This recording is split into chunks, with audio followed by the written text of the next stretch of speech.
ज्ञानवृक्ष TV में आज आप सुनेंगे श्री विष्णु भगवान और नारद मुनि की कथा।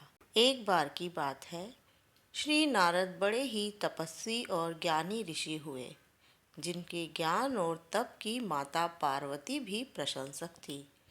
तब एक दिन माता पार्वती श्री शिव से नारद मुनि के ज्ञान की तारीफ करने लगी। शिव ने पार्वती जी को बताया कि नारद बड़े ही ज्ञानी हैं, लेकिन किसी भी चीज़ का अहंकार अच्छा नहीं होता। एक बार नारद जी को इसी अहंकार के कारण बंदर बनना पड़ा था। यह सुनकर माता पार्वती को बहुत आश्चर्य हुआ। उन्होंने श्री शिव भगवान से पूरा कारण जानना चाहा। तब श्री शिव ने बतलाया, इस संसार में कोई कितना ही बड़ा ज्ञानी हो, लेकिन श्री हरि जो चाहते हैं वो उसे बनना ही पड़ता है। नारद को एक बार अपने इसी तप और बुद्धि का अहंकार हो गया था। इसलिए नारद को सबक सिखाने के लिए श्री विष्णु को एक युक्ति सूझी। हिमालय पर्वत में एक बड़ी पवित्र गुफा थी। उस गुफा के निकट ही गंगा जी बहती थी। वह परम पवित्र गुफा नारद जी को अत्यंत प्रिय थी। वह परम पवित्र गुफा नारद जी को अत्यंत सुहावनी लगी।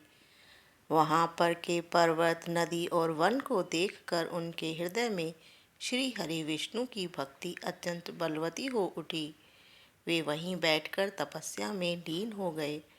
नारद मुनि की इसी तपस्या से देवराज इंद्र भयभीत हो गए कि कहीं देव ऋषि नारद अपने तप के बल से उनका स्वर्ग ना छीन लें।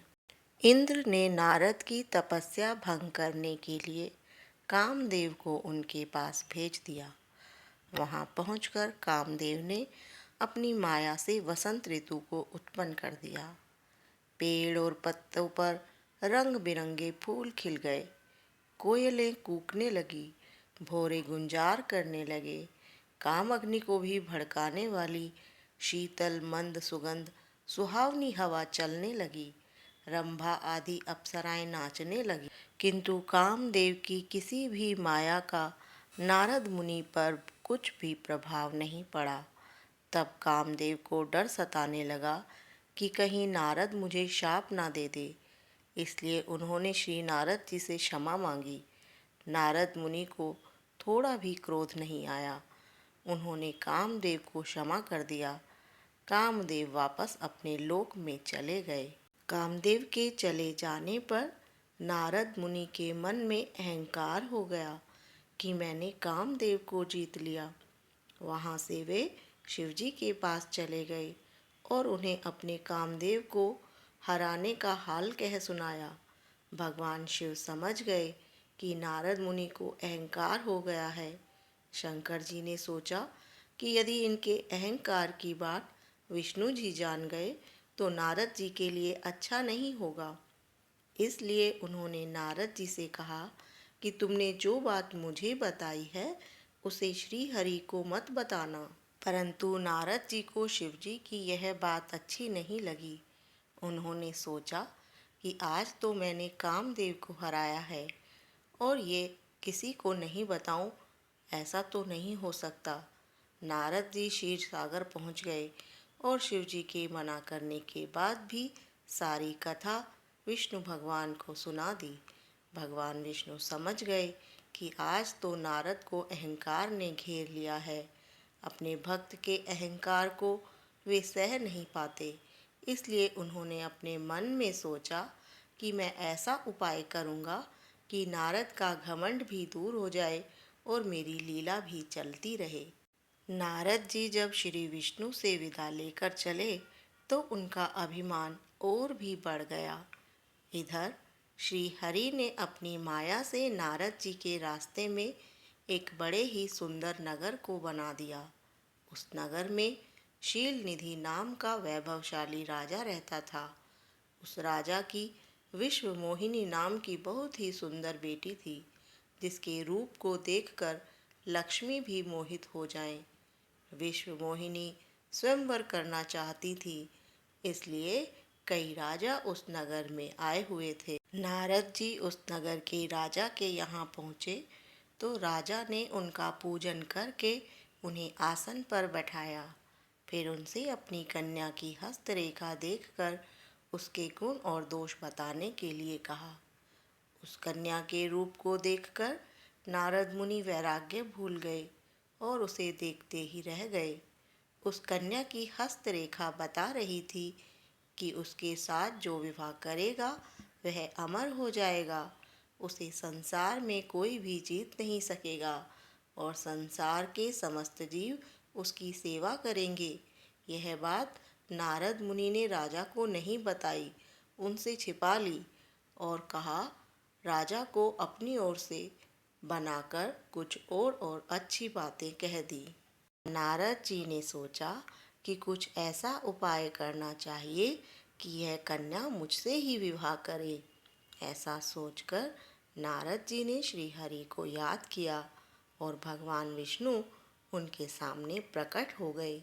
नारद जी ने उन्हें सारी बात बताई और कहने लगे, हे नाथ, आप मुझे अपना सुंदर रूप दे दो ताकि मैं उस कन्या से विवाह कर सकूं। भगवान हरि ने कहा, हे नारद, हम वही करेंगे जिसमें तुम्हारी भलाई हो। यह सारी विष्णु जी की ही माया थी।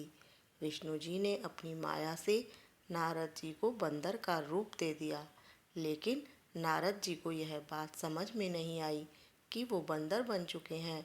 वो समझे कि मैं बहुत सुंदर लग रहा हूँ। वहाँ पर छिपे हुए शिव जी के दो गणों ने भी इस घटना को देख लिया। बंदर बने ऋषिराज नारद तत्काल विश्व मोहिनी के स्वयंवर में पहुँच गए और साथ ही शिव जी के वे दो गण ब्राह्मण का रूप बनाकर वहाँ पहुँच गए। वे दोनों गण नारद जी को सुनाकर कहने लगे कि भगवान ने उन्हें इतना सुंदर रूप दिया है कि राजकुमारी सिर्फ इन्हीं पर रिझेगी।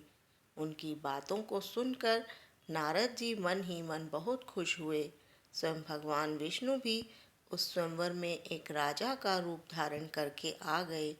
विश्व मोहिनी ने कुरूप नारद की तरफ देखा भी नहीं और राजा रूपी विष्णु के गले में वरमाला डाल दी।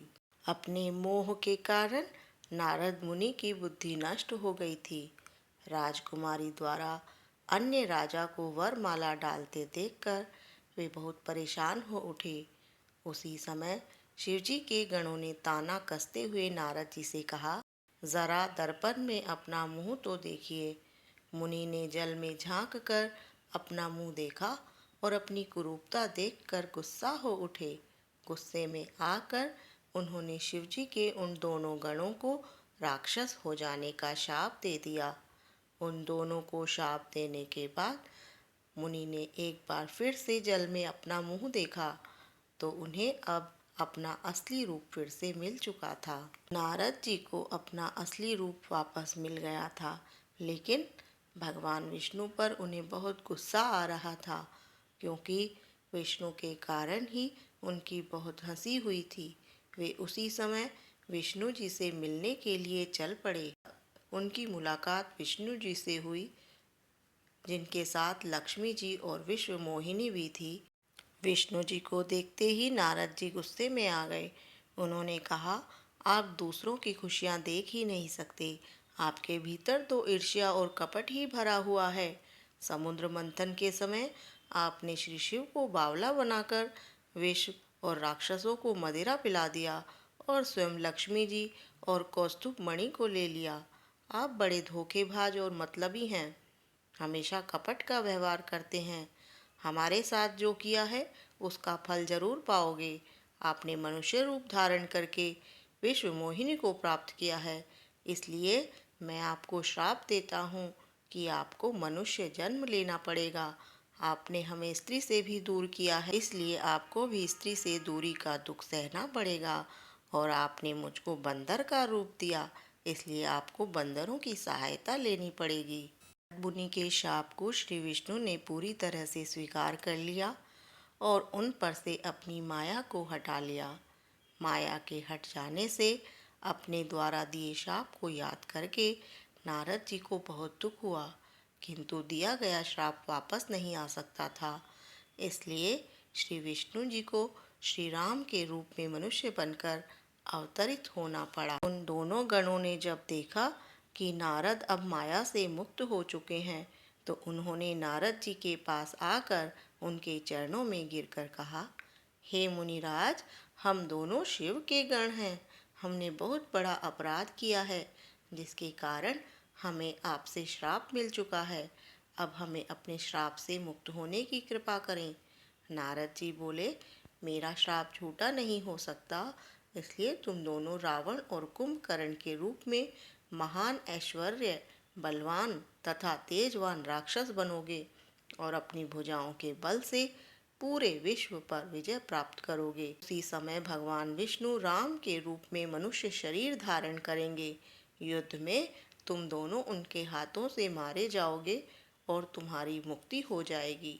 विष्णु भगवान और नारद मुनि की यह कथा आपको कैसी लगी कमेंट्स में ज़रूर बताएं। कमेंट्स में जय श्री राम अवश्य लिखें। अगर चैनल में नए हैं तो चैनल को सब्सक्राइब कर लें। मिलते हैं अगली वीडियो में।